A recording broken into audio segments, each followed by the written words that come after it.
What if a single moment of defiance could change your life forever? For Isabella, a struggling waitress in New York City walking away from a rude customer wasn't just an act of frustration, it was an unwitting audition. The man, a disguised billionaire named Alistair Vance, wasn't just complaining about his cold coffee. He was searching for something money couldn't buy: authenticity. He made a decision that would stun the world. This isn't a fairy tale. This is the story of how one waitress pushed to her limit, walked away from a $10 tip, and walked into the CEO's office. The Monday afternoon rush at the Daily Grind in Soho was a special kind of New York City chaos. It was a symphony of clattering ceramic, the aggressive hiss of the espresso machine, and 100 overlapping conversations, all underscored by the relentless rain lashing against the floor-to-ceiling windows for Isabella Rossi. It was the 9th hour of a double shift, and her smile, usually a beacon of warmth, was beginning to feel like a lead weight on her face. Her feet throbbed in her worn-out black flats, a dull, familiar ache that radiated up her spine. 24 years old, with eyes the color of dark honey that held a weariness far beyond her years. Isabella moved through the cramped spaces between tables with a practiced grace. She was a dancer in this chaotic ballet, balancing trays laden with lattes and pastries, her mind a frantic calculator of orders, table numbers and allergy modifications. She was saving every penny, a desperate, frantic scramble to keep her younger brother Leo in a specialized private school that could accommodate his severe dyslexia after the public school system had all but given up on him. The tuition payment was due Friday, and she was still $700 short. The thought was a cold knot in her stomach. That's when he'd walked in. He wasn't the usual Soho type, the trust fund artists in paint-splattered designer jeans, or the tech bros loudly discussing seed rounds. This man was older, perhaps in his late 50s, with a face that looked like it had been carved from granite and left out in the wind. His grey-streaked dark hair was unkempt. His clothes, a simple threadbare peacoat, and nondescript trousers were soaked through, and he carried with him an aura of profound, simmering discontent. He chose the worst possible table, the wobbly one in the corner right by the drafty service door. Isabella approached her order pad in hand, forcing the leaden smile back onto her lips. "Welcome to the Daily Grind. What can I get for you today?" The man grunted, not even bothering to look up from the scuffed tabletop he was scrutinizing, as if it had personally offended him. "Coffee. Black." His voice was a low rumble, like gravel being churned in a cement mixer. The abruptness was jarring, but Isabella had dealt with worse. She was a professional. "Of course. Anything else for you?" He finally lifted his head, and for a second, his eyes, a startlingly sharp, intelligent blue, met hers. They were eyes that didn't belong with the rest of his disheveled appearance. They were the eyes of a predator, sharp and assessing, and they made the hair on her arm stand up. If I wanted anything else, I would have said so. Isabella's smile faltered for a fraction of a second. She felt a hot flash of anger, quick and sharp. It was the culmination of the long hours, the aching feet, the gnawing anxiety about Leo's tuition, and the sheer grinding rudeness of the city. But she swallowed it down, replacing it with the smooth professional mask she had perfected. "Right away, sir." She returned minutes later, placing the heavy ceramic mug on the table with a soft click. "Here you are. 1 black coffee. Let me know if you need anything at all." He ignored her, his attention fixed on the swirling black liquid. She turned to leave, already focused on the frantic hand-waving from table 7, when his voice cut through the cafe's din, sharp and accusatory. "Waitress." She stopped her back to him and closed her eyes for a brief moment. "Please, not now. Please don't be one of those." She turned around slowly, the professional smile pasted back on. "Yes? Is everything okay?" He picked up the mug not to drink, but to gesture with it, sloshing the dark liquid dangerously close to the rim. "Is it standard practice at this establishment to serve coffee that is at best lukewarm?" Isabella blinked. "I'm sorry." "It's cold." He stated, his voice flat, devoid of emotion but heavy with judgment. "This coffee is cold. I ordered a hot beverage. This is not it." Isabella could feel the blood pounding in her ears. She had poured it herself, fresh from a pot brewed less than 5 minutes ago. It was physically impossible for it to be cold unless his definition of hot was the temperature of molten lava. "Sir, I can assure you that pot was just brewed. Perhaps the cream—" "I didn't add cream," he interrupted, his sharp blue eyes narrowing. "I drink my coffee black, a fact you would have remembered if you were paying attention."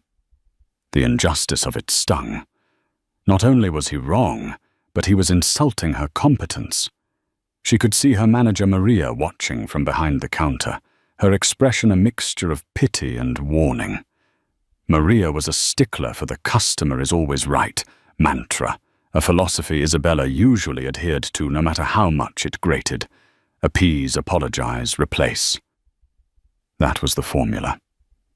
"I do apologize, sir." She began the words tasting like ash in her mouth. "Let me get you a fresh cup on the house." He let out a short, derisive laugh that was more of a bark. "On the house, I should hope so. You're wasting my time. Is this the level of service one should expect from a place with grind in its name?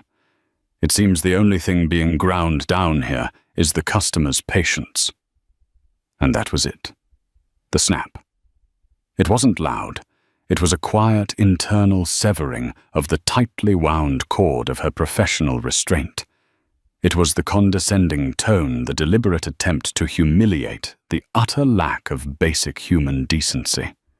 It was the $700 she didn't have, the 9 hours she'd been on her feet, the rain that wouldn't stop. The smile on Isabella's face didn't just fade. It vanished, replaced by an expression of pure, unadulterated exhaustion. She looked at this miserable man in his miserable wet coat, and she didn't see a customer. She saw the embodiment of every small, soul-crushing indignity she had endured for years. She set her jaw. "You know what?" she said, her voice quiet but clear, cutting through his impending tirade. "You're right." The man paused, taken aback. He had been expecting a fight, or at least a cowering apology. This was neither. Isabella continued, her dark, honey eyes holding his gaze, no longer a servant, but an equal. "The coffee is probably cold. This table does wobble. The service is slow, and frankly, I'm tired. I have been on my feet since 6 o'clock this morning. In about 4 minutes, I'm going to have to deal with a man who thinks his decaf soy latte is a personal attack on his masculinity. And after that, I'm going to have to clean the men's restroom because our busboy called in sick. Again." She took a small, steadying breath. "I can bring you another cup of coffee, which I guarantee will also not be hot enough for you. I can have my manager come over and offer you a groveling apology and a free slice of $7 cheesecake. We can go through this whole ridiculous song and dance, and you will leave feeling vindicated in your sour little view of the world, and I will be left with another reminder of why this job is slowly killing me." She leaned in slightly, her voice dropping to a near whisper. "Or you can sit here and drink your perfectly fine, not at all cold coffee, and I can go and do the 10 other things I am supposed to be doing right now, because I just don't have the energy to care about your coffee anymore. The man stared at her, his mouth slightly agape. The entire cafe, it seemed, had gone sunt. Even the espresso machine had paused its hissing. Maria was frozen behind the counter, her face pale with shock. Without waiting for a response, Isabella straightened up her spine, ramrod straight for the first time all day. She untied the strings of her stained apron, the simple motion feeling momentous final. She pulled it over her head and laid it carefully on the edge of a nearby empty table. "I'm done," she said, not to him, not to Maria, but to the universe. And then Isabella Rossi did the unthinkable. She turned her back on the rude customer and his allegedly cold coffee, and she walked away. Not just from the table, but toward the staff exit at the back of the cafe. She didn't run. She walked with a deliberate, unhurried pace, her head held high, the sound of her own footsteps, a drumbeat of liberation. She didn't look back. Behind her, Alistair Vance, the third richest man in the world, and the incognito owner of the Daily Grind global cafe chain, sat in stunned silence, a forgotten, perfectly hot cup of coffee growing cold on the wobbly table in front of him. He wasn't angry. He was utterly, completely, and irrevocably intrigued. The moment the service door swung shut behind her, the adrenaline that had fueled Isabella's defiant stand evaporated, leaving a cold, terrifying void in its place.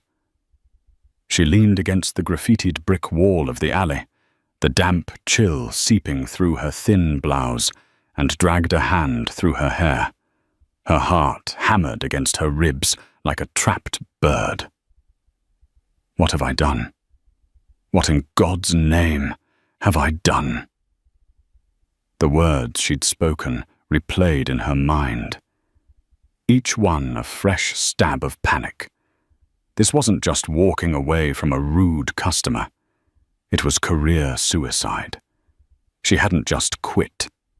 She had detonated a bomb on her way out, taking her manager, her reference, and any chance of getting her last paycheck without a fight with her.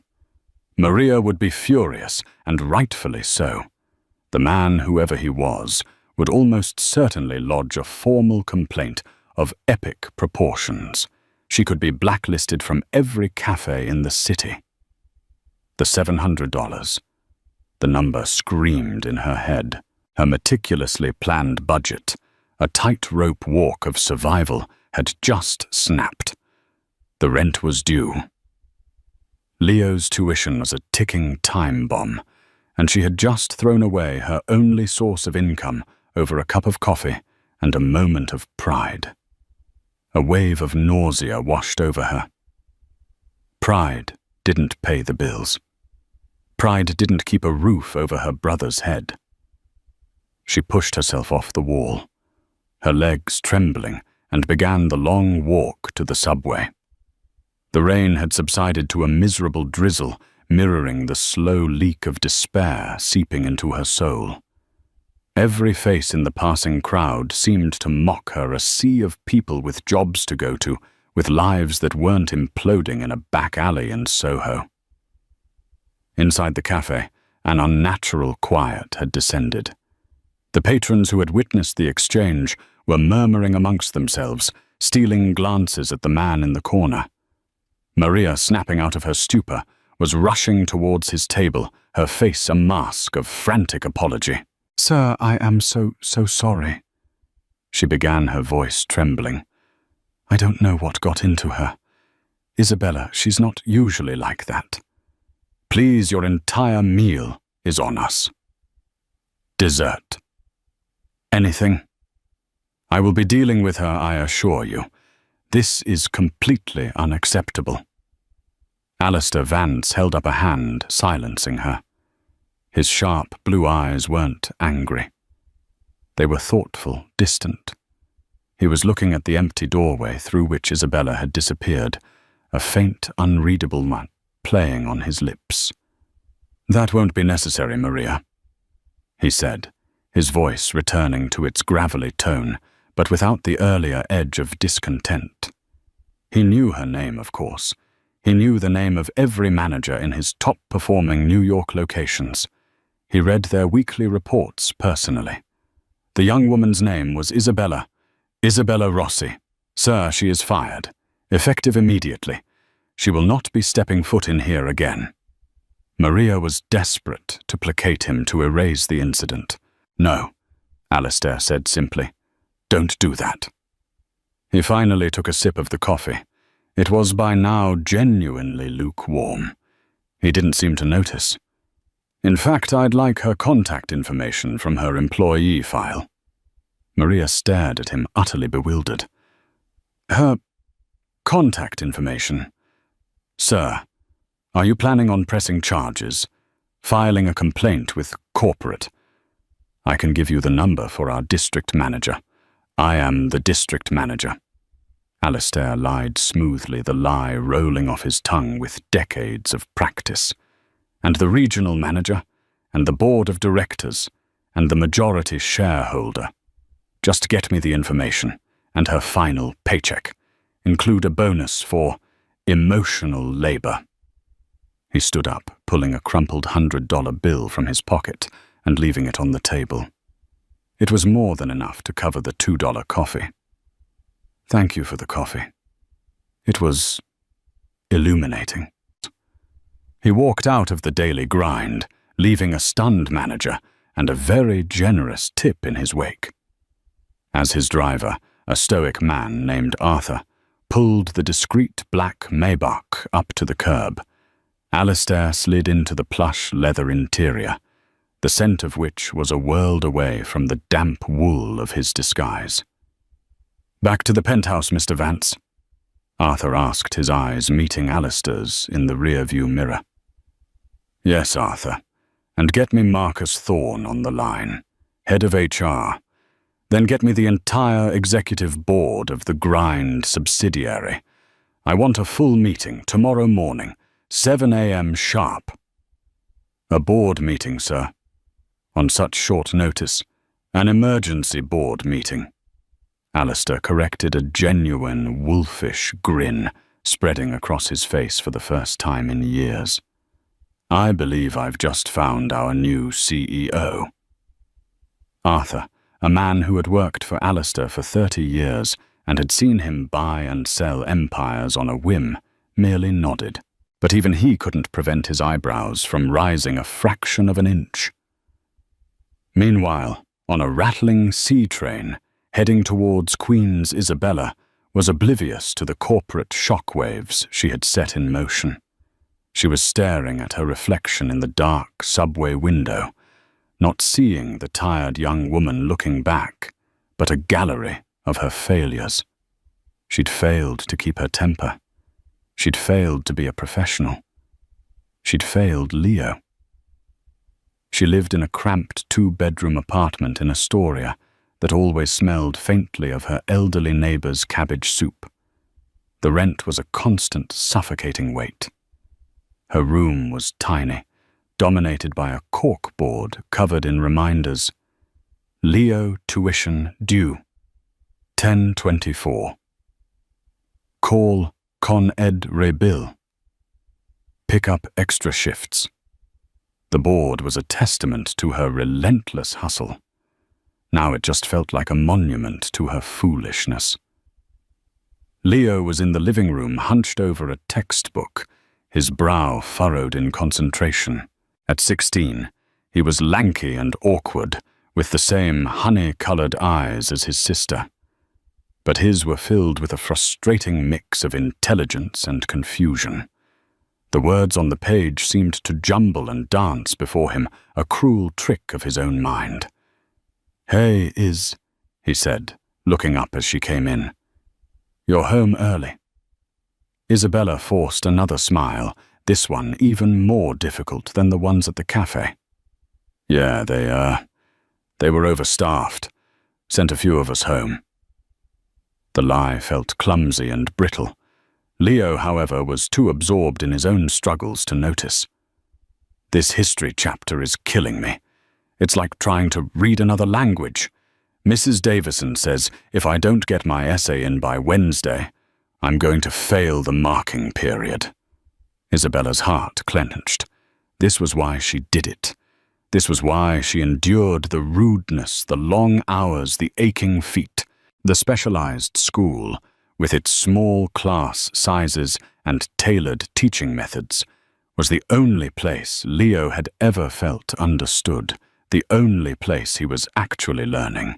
Failing wasn't an option. "Hey," she said softly, coming over and putting a hand on his shoulder. "We'll work on it together tonight. Okay, I'll read it out loud. We'll break it down. We'll get it done. Don't worry. Promise?" he asked, his voice small. "I promise." She said the word a vow and a prayer. Later that night, as she lay in bed, sleep refused to come. The city lights painted shifting patterns on her ceiling. The panic had subsided, replaced by a cold, hard dread. She scrolled through job listings on her phone, the blue light illuminating her worried face. Waitress needed. Barista wanted. Experience required. Each one was a reminder of what she had lost. Each application felt like a shot in the dark. She would have to start from scratch, build up trust, prove herself all over again. And the tuition was due in 4 days. She closed her eyes, the weight of the world pressing down on her. It was the worst day of her life. She had no idea that her life as she knew it was already over. The following morning, the world felt grey and muffled, as if Isabella were viewing it through a thick pane of glass. She had barely slept her mind, a torturous carousel of regret and anxiety. The silence of her phone was deafening. No angry text from Maria. No call from a blocked number to berate her. It was an ominous, unsettling quiet. She spent the morning in a zombie-like state, mechanically making coffee-scanning job boards that all blurred into one another and projecting a false sense of calm for Leo's sake. Meanwhile, 32 floors above Columbus Circle, in a glass-walled boardroom overlooking Central Park, a very different kind of storm was brewing. The emergency board meeting for The Daily Grind, a subsidiary of the monolithic Vance Global, was underway. The attendees, a collection of impeccably tailored, 6-figure salaried executives, sat around a polished mahogany table. Their faces a mixture of confusion and irritation at being summoned at such an ungodly hour. At the head of the table sat Alistair Vance. He was no longer the disheveled, grumpy customer. Today, he wore a bespoke charcoal suit that probably cost more than Isabella's annual rent. His hair was perfectly styled, and his sharp blue eyes, now clear and commanding, swept over his team. "Good morning." He began, his voice calm, but with an undercurrent of steel that made everyone sit up a little straighter. "I've called you here today because we are making a change in leadership." A murmur went through the room. The current CEO of the Daily Grind, a bland but competent man named Robert Wexler, shifted nervously in his seat. "Robert," Alistair said, his gaze pinning the man to his chair. "Your performance has been adequate. Profits are stable, but stable isn't what I'm interested in. Adequate is another word for mediocre. The Daily Grind has lost its soul. It's become another faceless corporate coffee chain. It has no identity, no heart." He paused, letting the weight of his words settle. "Therefore, as of 9 a.m. this morning, Robert, your tenure as CEO is over. Your severance package will be more than generous." Wexler turned a pale shade of beige. He opened his mouth to protest, but a single look from Alistair silenced him. The rest of the board remained perfectly still, their faces impassive masks, though their minds were racing. Who would be the replacement? Was it someone in this room? "Our new CEO," Alistair continued, enjoying the suspense, is a woman named Isabella Rossi. The name hung in the air, met with a collective, uncomprehending silence. Marcus Thorne, the head of HR, frantically shuffled through the file Alistair had requested late last night. The other executives exchanged bewildered glances. The name was completely unknown to them. "I'm sorry, sir," said a cautious voice. It belonged to Amelia Sterling, the formidable Chief Operating Officer. Amelia was a sharp, ambitious woman in her 40s who had long considered herself the heir apparent to the CEO position. Her perfectly styled blonde bob and icy demeanor were legendary within the company. "Could you repeat that name? I don't believe she's on our radar. Is she from a competitor? Starbucks Pete's?" "No." Alistair said, a ghost of a smile on his face. "She's not from a competitor. She's from our Soho location. She's a waitress." If he had announced he was appointing his dog as the new CEO, the reaction could not have been more incredulous. The silence was broken by a disbelieving scoff from Amelia. "A waitress," she repeated, her voice dripping with contempt. "Alistair, with all due respect, have you lost your mind? We are $1 billion company. You want to hand the reins to a coffee pourer. What are her credentials, her qualifications?" "Her qualifications," Alistair said, leaning forward, his eyes locking with Amelia's, "are that yesterday she had the courage to do something no one in this room has ever done. She told me to my face that I was being an unreasonable ass." He recounted the incident from the day before, leaving out no detail of his own boorish behavior or her fiery response. He painted a picture of a woman pushed to the brink who chose dignity over a paycheck, authenticity over subservience. "For years," he concluded, his voice resonating with a passion they hadn't heard in a long time, "I have been complaining that this company has no soul. I go into our stores and I'm served by robots. People who are trained to smile, trained to upsell, trained to follow a script. There's no passion, no grit, no heart. And then I meet this young woman. She has more heart, more raw, unfiltered honesty in her little finger than this entire boardroom combined. She is exactly what this company needs. She is the customer's advocate because she was the customer's server. She knows what's broken because she's been living with the broken pieces every single day." Amelia Sterling was livid. This wasn't a business decision. It was a lunatic's whim. "Alistair, this is insane. It's a gimmick. The markets will laugh at us. The shareholders will revolt. She'll run the company into the ground in a week." "Your objections are noted, Amelia," Alistair said coolly. "But my decision is final. Marcus, you will draw up the contract. I want it to be ironclad. 7-figure salary, full benefits, stock options, the works. And I want a car sent to her apartment in, where is it, Astoria? I want her picked up and brought here, to this office, at noon today." "Sir." "What if she says no?" Marcus asked, looking pale. Alistair Vance leaned back in his chair, a look of supreme confidence on his face. "She won't." Back in Astoria, Isabella was trying to help Leo with his history essay when her phone buzzed. It was an unknown number. She ignored it. It buzzed again.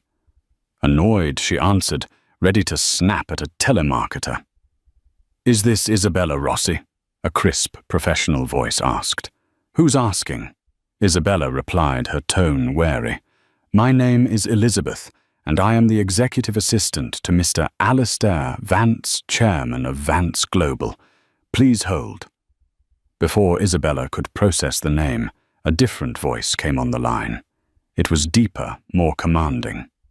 "Miss Rossi, my name is Marcus Thorne, head of human resources for Vance Global. We would like to request your presence at our corporate headquarters at 3 Columbus Circle today at 12 o'clock sharp for a meeting. Isabella's blood ran cold. Vance Global, the parent company of the daily grind. It was happening. The rude man must have been someone important, a secret shopper or a corporate drone, and he had filed the mother of all complaints. She was being called to the gallows. A meeting, she stammered, her mind racing. A meeting about what? That will be discussed upon your arrival, Thorne said evasively. We have arranged for a car to pick you up at your address at 11:30. Please be ready. A car? No, I can take the subway. The car has already been dispatched, Miss Rossi. We'll see you at noon.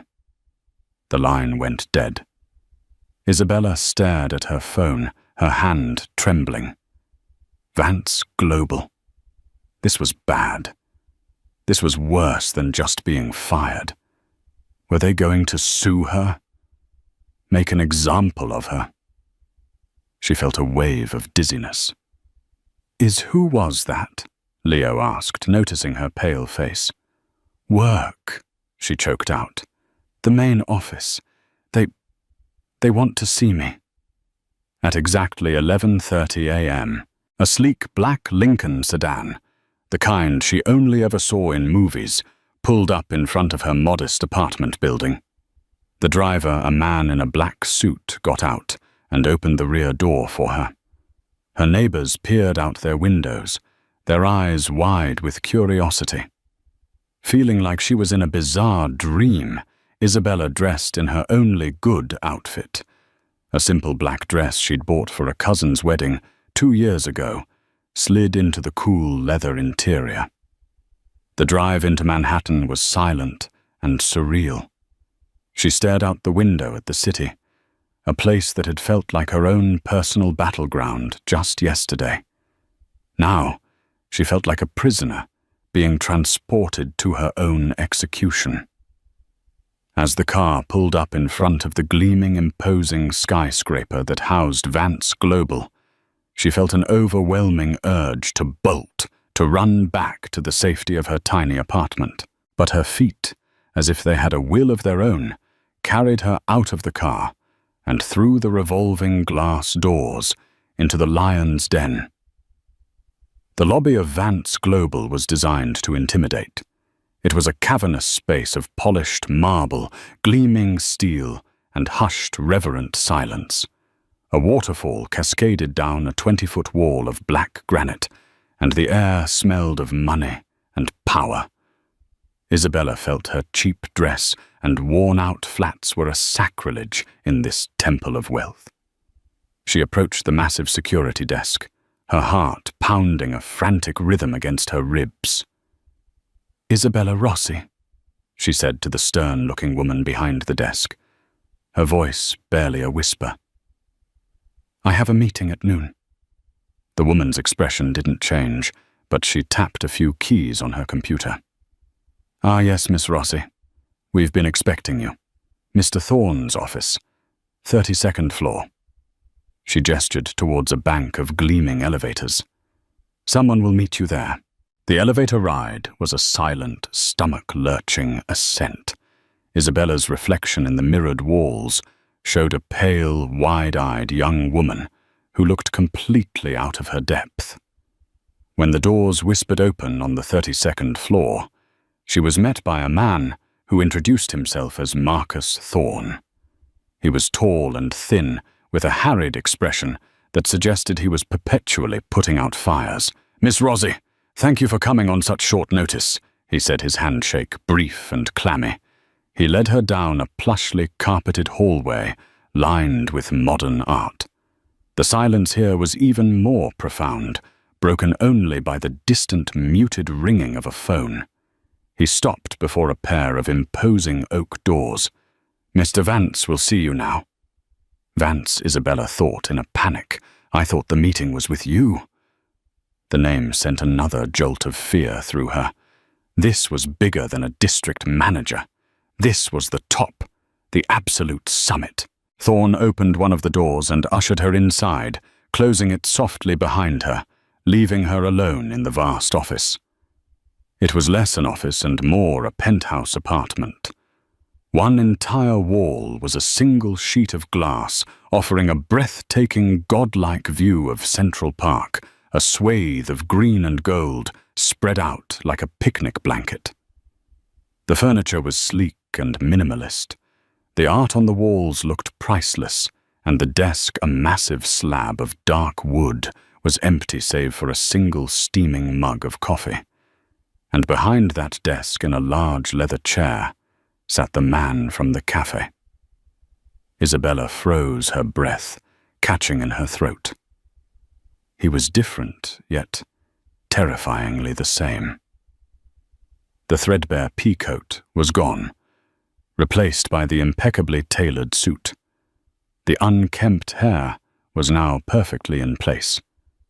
But the eyes, the sharp, piercing blue eyes, were identical. The predator's eyes. He stood up and walked around the desk, his movements slow and deliberate. He wasn't smiling. "Miss Rossi," he said, his voice the same low rumble she remembered, though it now carried the unmistakable weight of command. "Thank you for coming. Please have a seat." He gestured to one of the chairs facing his desk. Isabella's legs felt like they were made of jelly, but she managed to walk to the chair and sit down, perching on the edge as if ready to flee. Her mind was a whirlwind of confusion and terror. "You," she whispered the single word encompassing a universe of questions. "Me," he confirmed, taking a seat opposite her, leaning forward with his elbows on his knees. He wasn't behind the desk anymore. He was on her level, creating an illusion of intimacy that was more unnerving than the power play of the desk. "My name is Alistair Vance." He let the name hang in the air, watching her, gauging her reaction. He saw the flicker of recognition, the dawning horror, as she connected his name to the company, to the building, to her presence in this room. "I imagine," he continued, "that you are wondering why you are here. You probably assume I've brought you here to fire you in the most dramatic way imaginable, to make an example of you." Isabella couldn't speak. She could only nod, her throat tight with fear. "I am the founder and owner of Vance Global," he said, "and by extension the owner of every single The Daily Grind on this planet, including the one in Soho. I visit my stores from time to time, incognito, to see things as they really are, not the polished version my executives want me to see." He paused, his gaze intense. "And yesterday, Miss Rossi, you showed me something I haven't seen in a very long time. You showed me the truth." Isabella stared at him, her confusion warring with her fear. "The truth, I was rude. I was unprofessional. I abandoned my post." "No," he corrected her firmly. "You were honest. You were human. I was behaving like an arrogant, entitled pig, and you called me on it. You didn't cower. You didn't cry. You didn't give me the plastic corporate mandated apology. You laid your apron on the table, and you walked away. In that single moment, you showed more character and integrity than my entire board of directors." He stood up and began to pace in front of the window, his form silhouetted against the stunning backdrop of the city.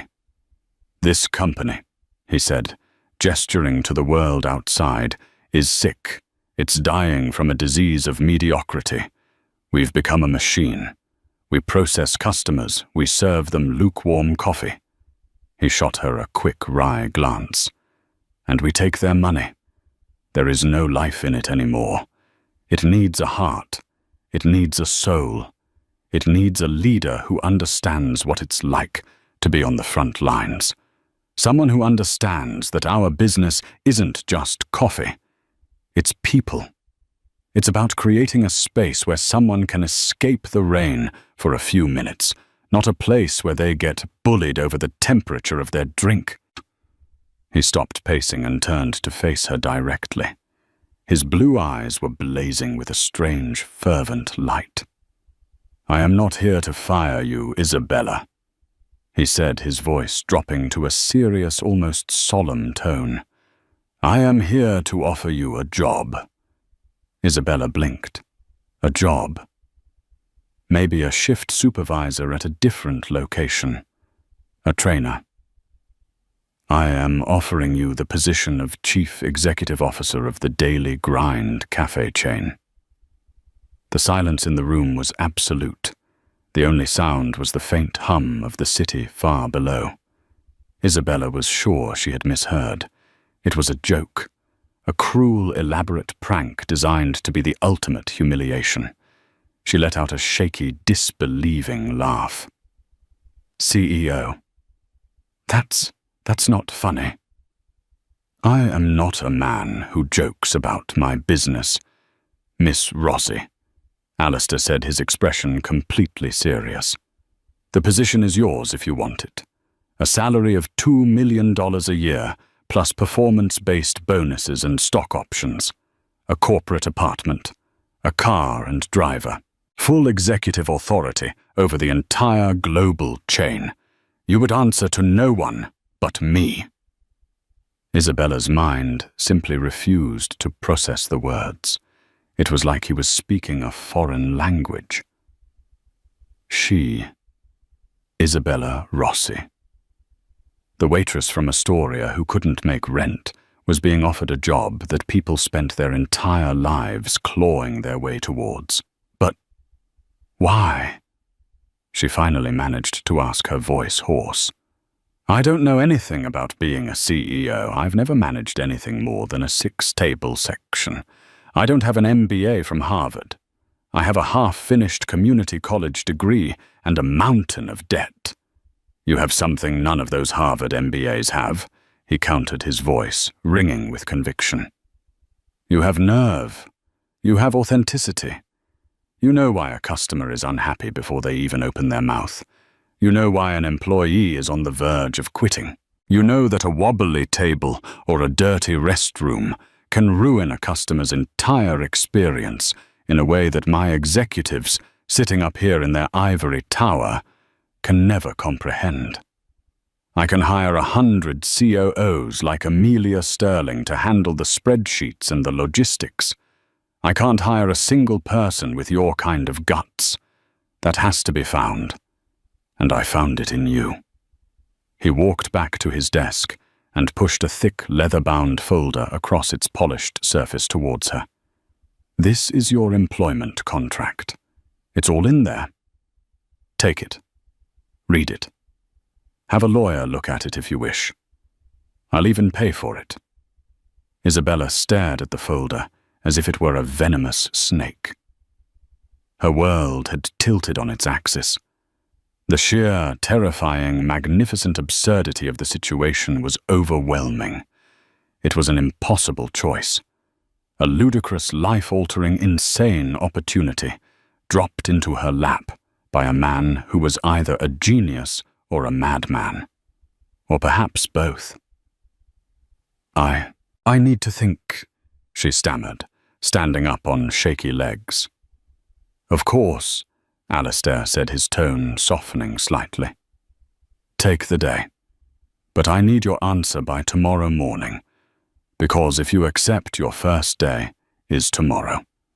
And your first task will be to walk into that boardroom and tell a group of people who think you are a joke exactly how you are going to save this company." He smiled, a true, genuine smile this time. It transformed his harsh features, making him look almost boyish.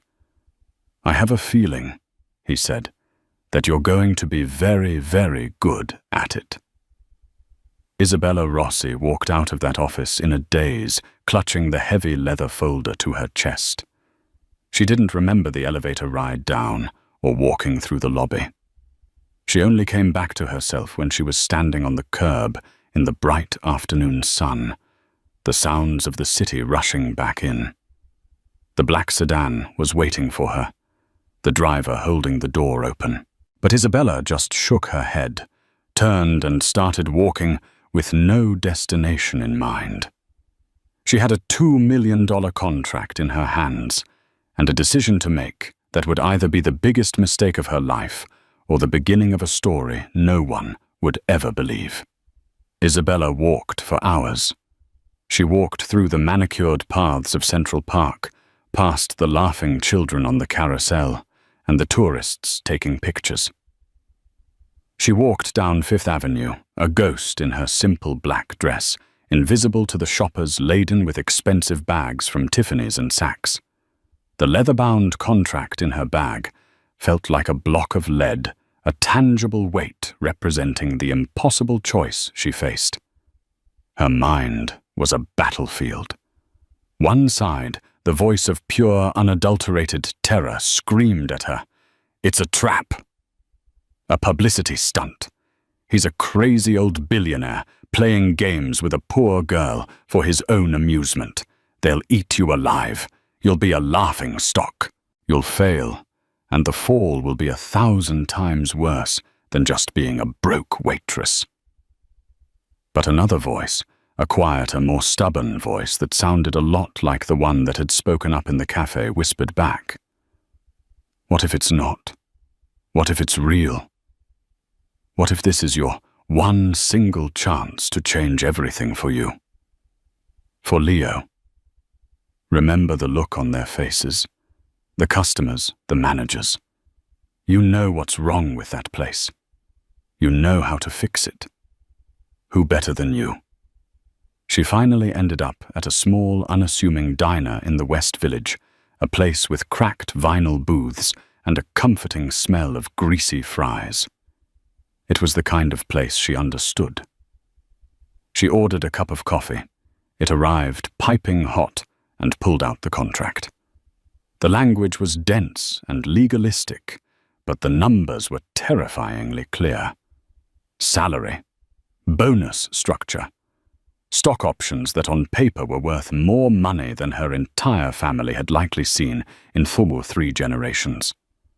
A housing allowance, a wardrobe stipend. It was a blueprint for a different life, a different universe. She thought of Leo hunched over his textbook, the frustration and shame in his eyes. This money wouldn't just pay for his school.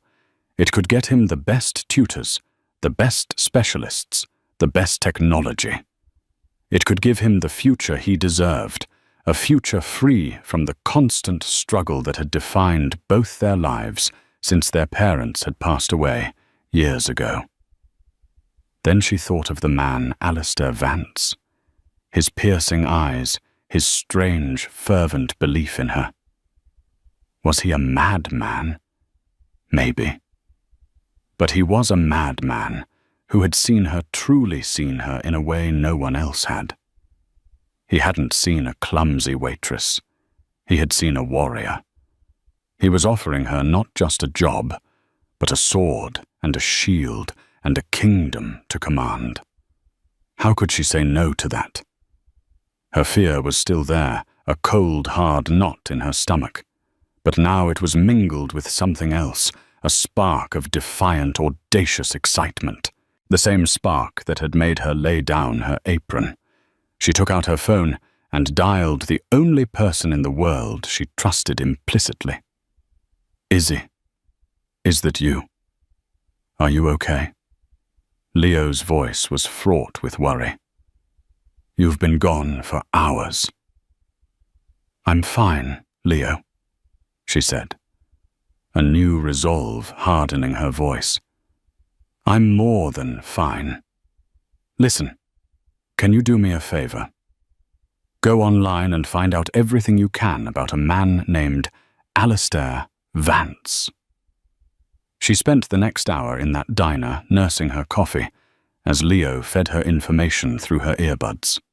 His initial difficulty with reading was overcome by his excitement, and he used text-to-speech software to race through articles from Forbes, The Wall Street Journal, and Vanity Fair. He read her about Vance's ruthless business tactics, his legendary reclusiveness, his multi-billion-dollar empire built from a single loan. And he read her about Vance's reputation as a brilliant, if eccentric, visionary. He wasn't just a rich man. He was a kingmaker, a man who gambled on people and ideas, and usually won.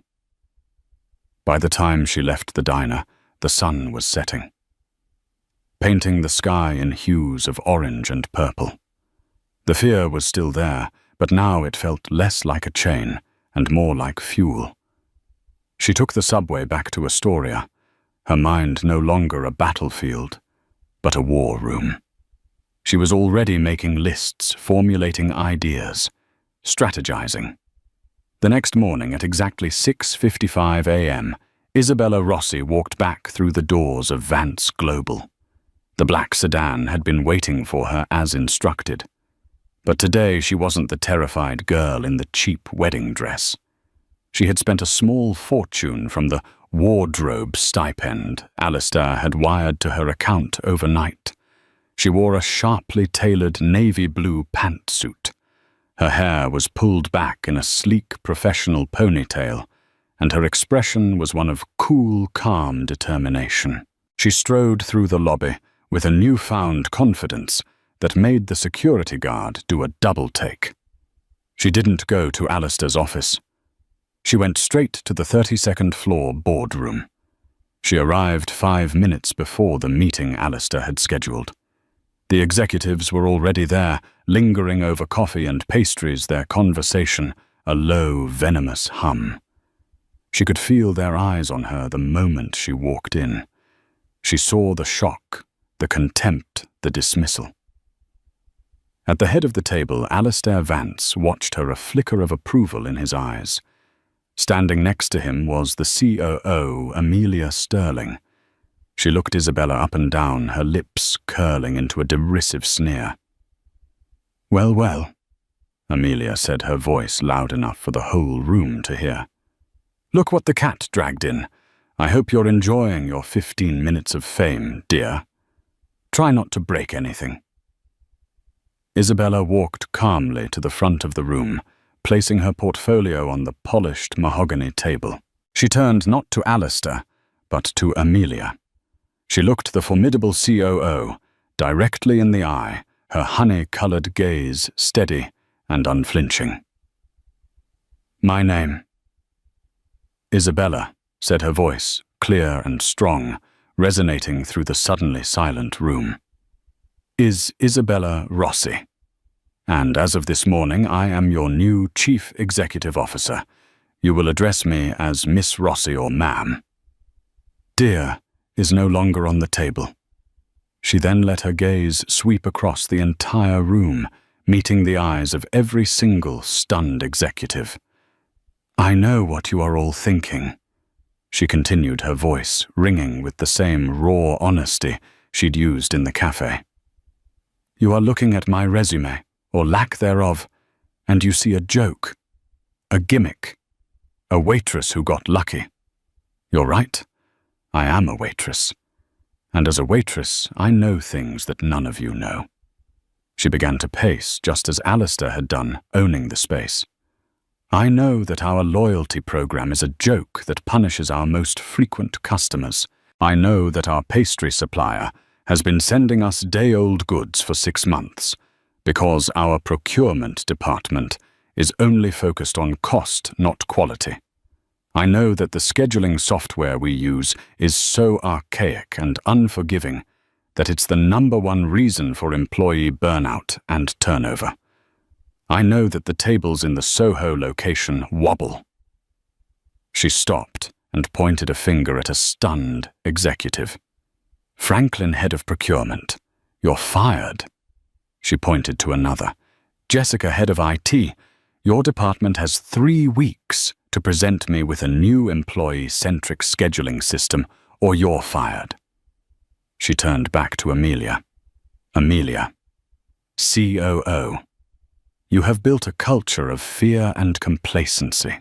You have 2 months to turn that around and prove to me you can foster innovation instead of just punishing mistakes. If you can't, you're fired too." She had their complete, terrified attention. "My predecessor," she said, her voice softening slightly, "was fired for being adequate, for being stable. I am not interested in being adequate. I am here to start a revolution. We are going to put the heart back into this company. We are going to value our employees as much as our customers. We are going to serve the best damn coffee in this city, and it will always be hot." She looked at Alistair Vance, who was leaning back in his chair, a look of pure, unadulterated delight on his face. Then she turned back to her new shell-shocked team. "I don't have an MBA. I don't have a fancy degree. But I have the truth, and I am not afraid to use it. This company is no longer just a grind. It's a family, and I will not let my family fail. Now let's get to work." In the stunned silence of the boardroom, a new era had begun. The waitress had not just walked away from a table. She had taken a seat at the head of it. And everyone in that room knew with a certainty that was both terrifying and exhilarating that the daily grind would never be the same again. From a cold cup of coffee to the CEO's chair, Isabella Rossi's story proves that sometimes the most powerful move you can make is to know your own worth and have the courage to walk away. Alistair Vance wasn't looking for another suit. He was looking for a soul, and he found it in the most unexpected of places. Her journey is just beginning, and the corporate world is in for a rude awakening. What do you think of Alistair's shocking decision? Was it genius or insanity? Let us know your thoughts in the comments below. If you were inspired by Isabella's incredible story, please hit that like button. Share this video with someone who needs to hear it, and make sure you subscribe to our channel for more unbelievable, true stories that will leave you speechless. Thank you for watching.